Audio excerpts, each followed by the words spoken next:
Abin da ya sa ciwon koda yake tafiya ya dawo wajen masu fama da wannan ciwo shine gaskiya alal hakika so da yawa na farko ba tafiyan yake yi ba. Sannan na biyu wasu lokutan ba a shan magani adadin da ya kamata, da mutum ya je ya dan samu sauki sai ya ce ya warke bayan bai je asibiti ya yi confirming ko ya zo wurin mai magani ya masa confirming cewar ya warke ba. So wasu lokutan kuma yana warkewan amma sai ciwon ya dawo. Dalili kuwa shine kai ne kana fama da ciwon koda, an faɗa maka ga abincin da zaka daina ci, ga adadin ruwan da zaka dinga sha.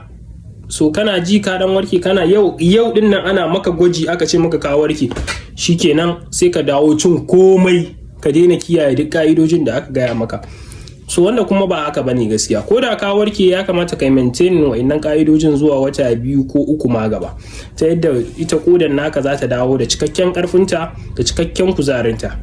Wannan shine insha Allah abin da yasa masu ciwon koda za ku ga ciwon ya tafi ciwon ya dawo, ciwon ya tafi ciwon ya dawo.